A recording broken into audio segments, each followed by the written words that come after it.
Selamat datang di The Growth Media. Kawan-kawan semuanya,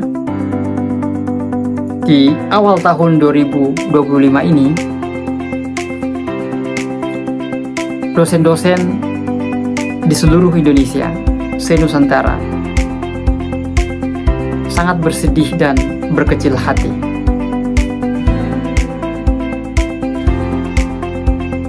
Sebabnya adalah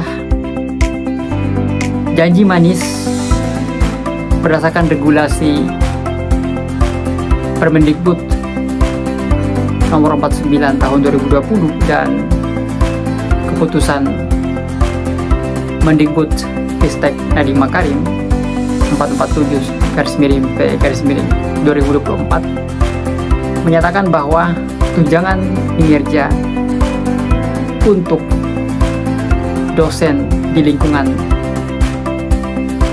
Kemendikbud Ristek yang kemudian berubah menjadi Kemendikbudristek akan cair di awal tahun 2025 ini.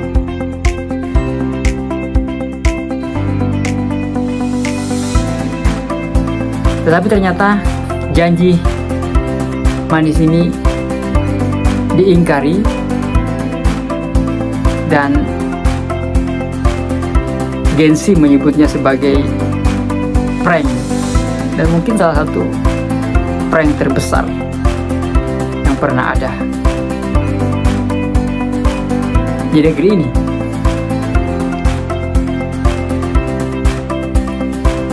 Rincian dari tunjangan kinerja tersebut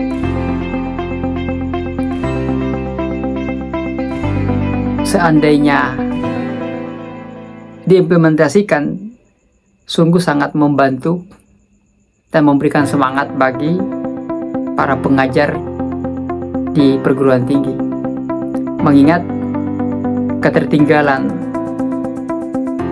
pengajar-pengajar kita di perguruan tinggi dalam semua sektor, termasuk di sektor pendapatan dari negara-negara tetangga, ya. Apalagi dengan negara-negara maju. Di Jepang misalnya, seorang profesor bisa mendapatkan 50 hingga 70 juta dalam sebulan. Di Singapura tidak jauh dari Jepang. Di Malaysia mungkin sekitar 30 ya, hingga 40 juta juga. Yang sedikit menghebohkan adalah di Timor Leste, salah satu negara yang lepas dari kita, ini berpikiran jauh ke depan, memberikan fasilitas dan pendapatan yang layak kepada staf pengajarnya di perguruan tinggi, yang kira-kira pendapatannya hingga 40 juta rupiah per bulan. Tunjangan kinerja untuk dosen Indonesia sedikit cukup untuk menghibur,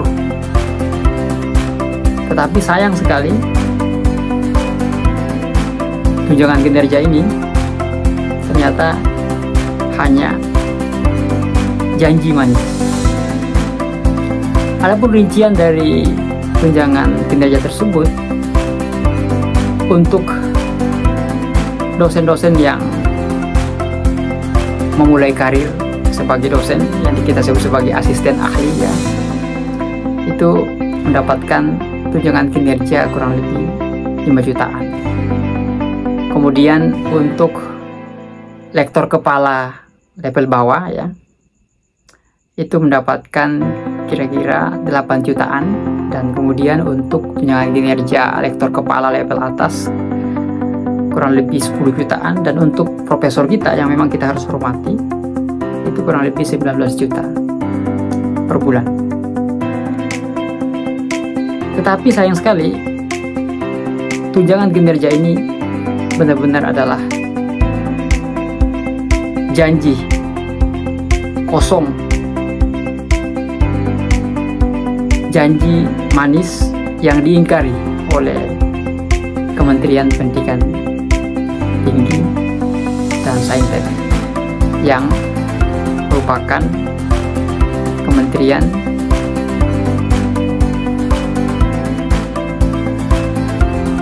yang diubah dari kementerian sebelumnya, Kemendikbudristek ya, yang ini menjadi 3 ya. Kementerian Kebudayaan, Kementerian Pendidikan Dasar Menengah, dan kemudian Kementerian Pendidikan Tinggi dan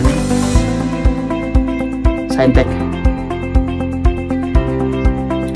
Mengapa tunjangan kinerja ini tidak dicairkan dan kemudian memantik kemarahan dosen-dosen seluruh Indonesia? Ada berbagai macam grup dosen di media sosial, di WhatsApp group, di semua pulau itu terbentuk untuk merespon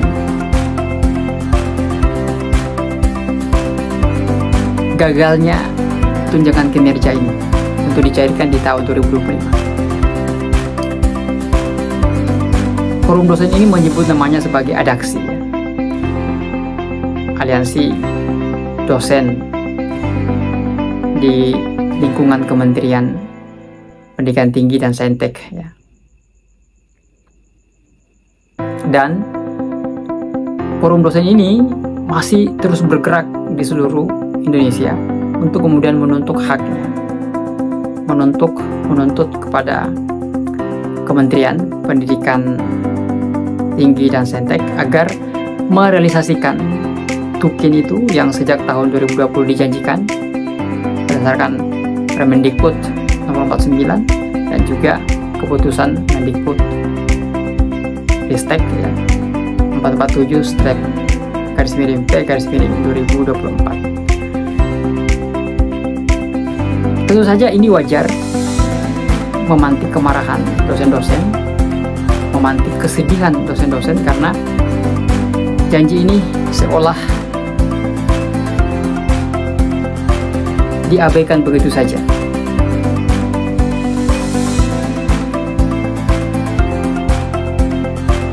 Mengapa tukin ini tidak cair?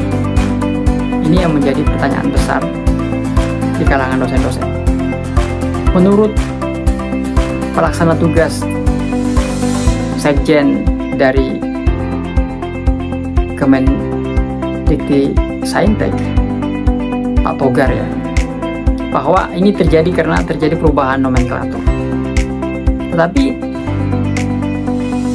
dosen-dosen juga akan bertanya, mengapa janji itu yang kemudian diingkari? Mengapa harus dosen yang dikorbankan? Hal lain dikatakan bahwa anggaran tidak cukup untuk mencairkan tunjangan kinerja dosen di seluruh Indonesia.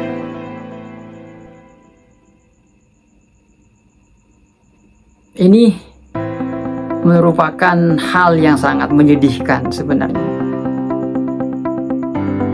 Ini tentu tidak lahir dari sekedar kegagalan dalam mengatur anggaran ya, tetapi lahir dari sebuah paradigma mental kolonial di kalangan elit bangsa ini.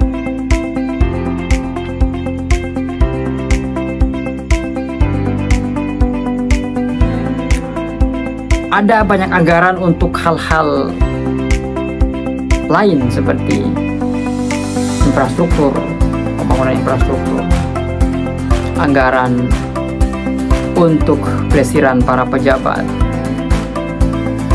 anggaran untuk mengganti pintu rumah dinas pejabat dan anggota DPR yang terhormat.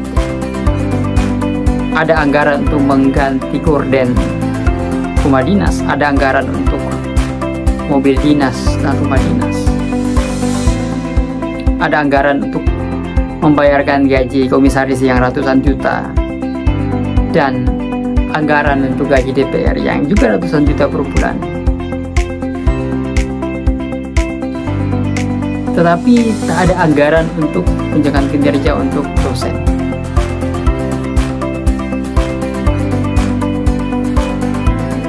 Dosen tentu saja tak berbeda dari kalangan bawah.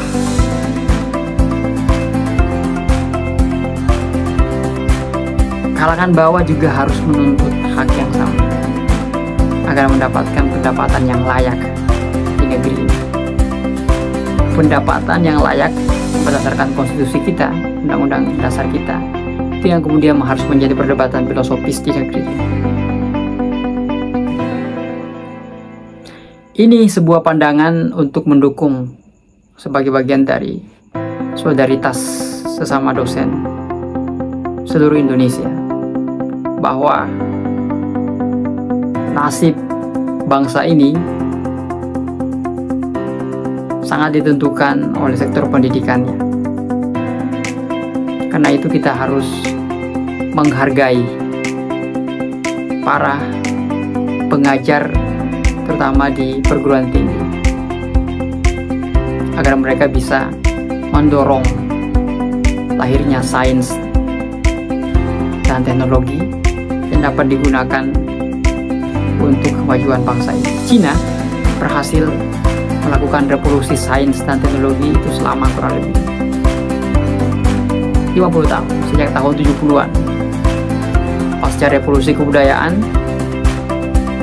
oleh Mao, kemudian oleh Deng, ya, kemudian mencoba mengharus utamakan sains dan teknologi, dan kemudian mencapai kemakmurannya hari ini, mencapai kemajuan sains dan teknologinya hari ini. Bahkan dari sekian sains dan teknologi yang penting, penemuan-penemuan inovasi sains dan teknologi terpenting hari ini, sebagian besar ditemukan di Cina hari ini. Kawan-kawan semuanya, ini adalah bagian dari solidaritas untuk mendukung perjuangan kawan-kawan dosen di seluruh Indonesia. Dan juga kita berharap pemerintah bisa merespon ini dengan bijaksana untuk merealisasikan tunjangan kinerja yang telah diatur melalui Permendikbud 49 tahun 2020 dan dijanjikan oleh Surat Keputusan Mendikbud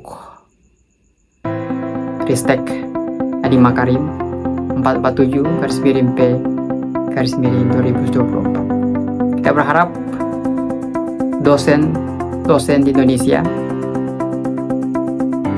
akan semakin maksimal mendorong kemajuan di negeri. Dan kita juga berharap masyarakat di level bawah juga bisa dipikirkan oleh pemerintah kita agar bisa mendapatkan penghidupan yang layak sesuai dengan konstitusi kita. Terima kasih. Di Crowd Media, salam perjuangan.